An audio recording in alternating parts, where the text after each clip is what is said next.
I've taken a look at many gaming laptops, but the one missing from the collection is the fabled Alienware. There's something quite distinct and unique with their design language, so I bought this Alienware 17R4 for a really great price.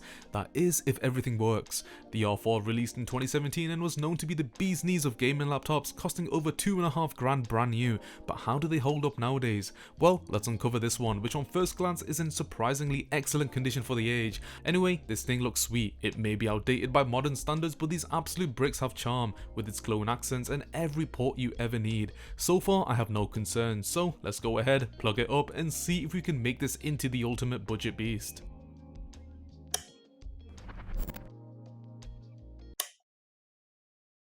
You know what, it's taken quite a while to get an Alienware on the channel, but here we have the 17R4, one of the coolest gaming laptops ever made in my opinion because of the sheer size and the power that it possesses. And I pretty much don't know anything about this. The only things I know is it has 8GB of RAM and an i7 7th gen. I don't know the GPU, I don't know the screen, I don't even know if this thing flipping works. This gaming laptop was released way back in 2017, so it's basically ancient, but hopefully we can actually get this thing up and running and playing modern day titles. I mean, I think we can. So let's go ahead, plug it up and see if this thing even turns on. Okay, there's a screen and it is turning on. That's great to see. And there we have the BIOS. Okay, that was quite easy. And as you can see, we have the i7 7820HK, which I think is the best CPU that you could have configured with this laptop. And of course it has Intel HD graphics 630, but we don't really care about that because of course it does have a GTX card. It doesn't really say what GTX card it is, but I guess we can check with the service tag. Hopefully we have like a 1060, 1070, or maybe even a 1080. If we have a 1080, that will be incredible. So let's go ahead and give it some upgrades and hopefully get this thing up and running and into Windows. Let's check it out. So far, it's looking very promising, but what GPU are we working with? Using Dell service tag lookup, it mentions that it came configured with a 240W AC adapter, which is typically used for the GTX 1070, as the 1080s came with a 330W. Honestly, I'm quite content with that, as these GPUs still come with 8GB of VRAM and quite comparable to the 1080s. I find it quite insane that nearly a decade later, the RTX 5070 still come with 8GB, but I digress. Time to start the disassembly. Just to preface, this is possibly one of the most time-consuming, tedious disassemblies I've ever faced. Careful precision had to be taken, but accessing the RAM and SSD was quite easy, and this is when I noticed there were two sticks already in the machine. Given only 8GB was showing in the BIOS and we have two 8GB sticks, either one RAM stick is dead or worse, a DIMM slot is dead. I quickly verified this by adding two sticks of 16GB of DDR4 and thankfully it was just a dead stick. Yes!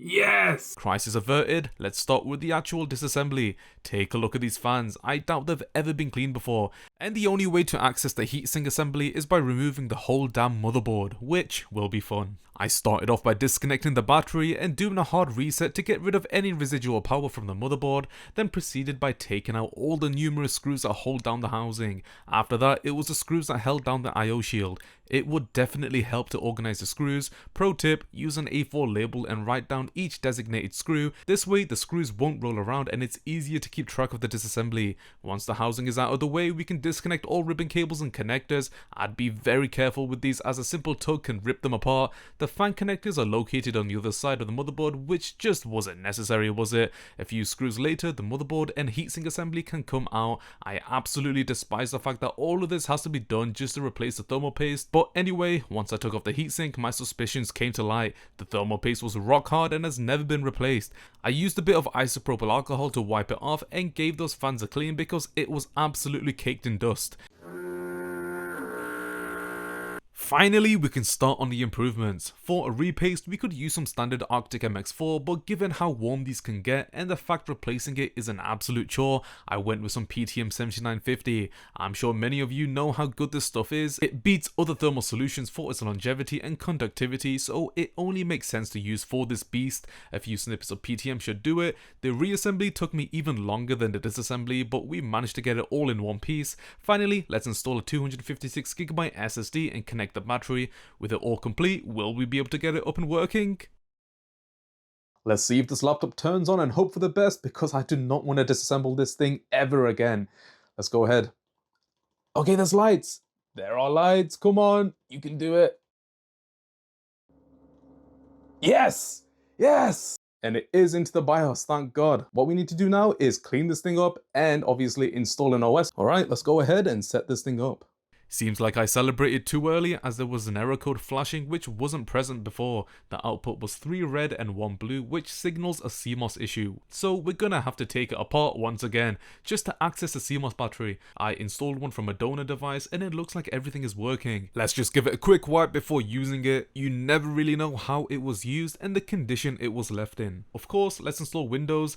The i7-7820HK doesn't natively support Windows 11, but somehow I managed to get it working. Since this is a 2026 retrospective, it will be interesting to see how dated hardware can handle a modern operating system. Enough said, let's install all of the drivers and get this Alienware ready for some gaming.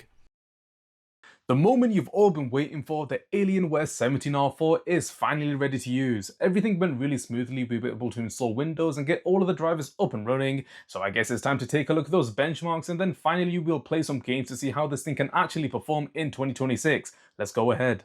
To start off, here we have Cinebench 2026. I have it open with hardware monitor to take a look at the temperatures later on, so let's go ahead and start the test and see what score we get. The test ran smoothly in Cinebench, though it did take absolutely forever to finish. I placed the microphone near the fan grills and to cut it short, maybe don't use this in a library. Anyway, if you've made it this far, then why not subscribe and also give us a thumbs up. It lets me know that the content you're watching is watchable. Alright, let's take a look at the results. And the test is done. The i7-7820HK achieved a score of 1116, which I think is actually not terrible, especially for the age of this laptop. And as we take a look at the temperatures, we maxed out at 80 degrees, which is actually pretty good. So I guess the PTM is doing its job. Next, we have Unigine Superposition to test out the GPU. We have it set to 1080p high. So let's run the test and see what score we get. I've come to learn a few things about the Alienware. It's very loud, but that means something. The temperatures are great, hovering around the mid 70 Celsius. It definitely was the right call to give this some PTM. We did keep a steady average throughout the test, around the mid 60s, and power usage was essentially maxed out, which is what you'd expect. No drama here, everything's looking very good for the Alienware. And the score is in. Looks like we achieved a score of 8,946 with an average FPS of 66.9, with a minimum FPS of 54 and a maximum FPS of 86.5. So it looks like everything did pretty well. And if we take a look at the leaderboards, it's basically comparable to other 1070 machines. So let's run some games to see how this thing can actually perform with modern day titles in 2026. Let's take a look. To start off slow, here we have Minecraft Java 1.21 on high settings at 1080p. This is more of a warm up for the Alienware, as it's no surprise that it can handle this game. The CPU was definitely doing a lot of the heavy lifting, with the GPU barely being utilized. Since Minecraft is a CPU intensive task, this does make sense, but those temps are looking a bit toasty. Nothing alarming for sure, but imagine how high it would be without PTM. Anyway, performance was solid with no large deviations and staying steady around the mid to high 200s. Flying around saw some dips as expected when generating terrain. For a near decade old laptop, this is quite exceptional, but let's take it up a notch with some shaders. Using Silda's Vibrant Light, the performance was quite exceptional with an average around 150 FPS. The 120Hz display complements this quite well, so the game feels buttery smooth and looks great too. This is probably how I'd play the game, as the GPU is finally being utilized, mitigating that CPU bottleneck we experienced before. And of course the visuals, I mean some of these are wallpaper worthy. Temperatures aren't terrible and it's great to see the GPU rarely exceeding 80 degrees. With something a bit more demanding, here we have Astrolec shaders, and quite clearly the performance has dropped substantially. Graphical fidelity is higher with these shaders, and anything with an average above 60 is decent, which the Alienware surprisingly managed. GPU usage is pegged to 99%, so this is essentially the most we can get out of the 1070 and the closest thing to RTX gaming. For the Gen Alphas, let's take a look at Fortnite. Set to 1440p with performance mode, we've managed to achieve a very playable average of 160 FPS. The temperatures were modest and quite similar to before, so there were no concerns of thermal throttling. Again, we see the CPU bottleneck, which is hampering performance, but I wouldn't be too concerned. The Alienware definitely gave a valiant effort and we managed to get a few kills, which I'd take. As for power usage, it is quite clear the GPU isn't seeing its potential, but this rarely affected performance, which is key. Simply perfect gaming on Fortnite. So how does that change once we crank up all the settings? Well, we achieved an average around 30 FPS. Honestly, it was a stuttery mess and led to 2 losses within a minute of landing. Oh well, what was I expecting? It's best we stick to performance mode on this one, but otherwise great gameplay on Fortnite. Something a bit more demanding, here we have Cyberpunk 2077, which is notorious for being a hard game to run on these older machines. Set to 1080p at high settings, we managed to achieve a solid average in the benchmark. There were rarely any dips in performance, though that CPU did look quite toasty again. I'm not even going to bother with worrying about that since the TDP did look fine with no discernible bottleneck. The pre-selected settings are probably the sweet spot, as not only did it deliver great performance, the gameplay looks stunning. During gameplay we managed a marginally better average, though that's without much happening. Still, all the graphical features were present and didn't overload the Alienware. The GPU was definitely put to work on this one, often maxing out. Again, no complaints with this one. The GTX 1070, a nearly decade-old card, has aged quite well. Did you guys hear about the GTA 6 pre-orders opening on June 25th? Anyway, it's time to test out GTA 5 Enhanced. With very high to ultra settings at 1440p, the benchmark provided some excellent results with an average in the high 90s. This is honestly quite surprising since we've basically maxed out all of the settings with stellar performance. GPU and CPU temps are quite similar to before, but once again there was no bottleneck. The CPU and GPU combo is still going strong after all of these years. Once into some gameplay, it was more or less the same theme with a steady frame rate. I feel like I've repeated myself many times already, but the fact there's barely a deviation from one game to another in terms of performance is quite astonishing. GTA 5 has been a thoroughly pleasant experience and the one that surprised me the most. And the final game of today is The Last of Us. The pre-selected settings were a mix of medium and ultra at 1440p. Into the game we managed an average around 40, which isn't the best, but you gotta remember what game we're playing. The GPU and CPU were again nicely balanced, offering a playable experience to a certain degree. RAM usage was also quite high, which was expected, so the 32GB of RAM is definitely helping out. Even with moderately high settings, the game never froze, no lag spikes during action, and this is all on hardware that is supposedly ancient. Yes, we didn't achieve a 60fps average, but the fact it was able to play is a pretty great achievement. With the excellent performance we've seen so far, let's take a look at the range of features that make this Alienware special. Given this laptop was one of the best for its time, it's held up quite well nearly a decade later. Let's start off with the display, which was the top spec configuration for this laptop, a 1440p display, around 90% sRGB color gamut, with it also being 120Hz. The only caveat is the TN panel, which is due to the technical limitations of high refresh rate displays back in 2017. Anyway, it's a great panel with rich, vivid colors and deep blacks. You really couldn't tell if this was a TN just by looking at it head on. The 17R4 did come with 1080p and 4K displays, which were IPS but lacked the high refresh rate, so it really depends on what you prioritize. Personally, I love the smoothness of 120Hz, so this is clearly the winner for me. I guess the TN panel can double as a privacy display.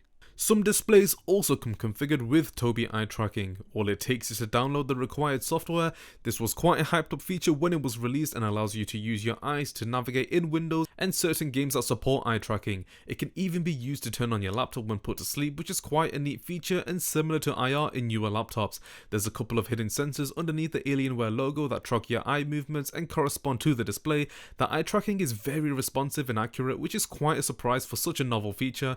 The Alienware 17R4 was the first to integrate eye tracking, and honestly I think it's quite sick and innovative. I've yet to find a purpose for it, but I guess it can be used for those try not to look challenges. Given this laptop is a 10-pound hunk of steel, you'd expect a good audio system. The 17R4 features 2 stereo speakers and an internal subwoofer. Let's take a listen.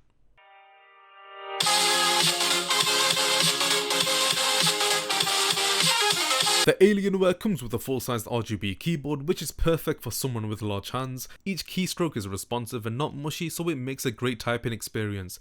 The keyboard also comes with 5 reprogrammable hotkeys that can be used to assign different tasks. All of this can be done in the Alienware Command Center software, which is also used to change RGB profiles for different components, such as a trackpad, keyboard, and chassis. The software is quite intuitive and allows for custom presets to be made. I appreciate how they've integrated this all together to make something that looks good but doesn't compromise on form. I think we've covered everything there is to the Alienware 17R4. A few upgrades were needed, but nonetheless, I think this machine is still a beast even in 2026. It managed to handle many games with ease and even some modern ones, which is a testament to how powerful these were back in the day. Of course, with the GTX 10 series losing support, these won't be around for much longer, but I like to think this video may inspire some to get a hold of one of these before they slowly degrade. So, what do you think about the Alienware? Leave your thoughts down below. As always, remember to like, subscribe, and turn on notifications for the next upload. Continue the support and I'll continue to deliver. So thanks so much for watching. See you in the next one.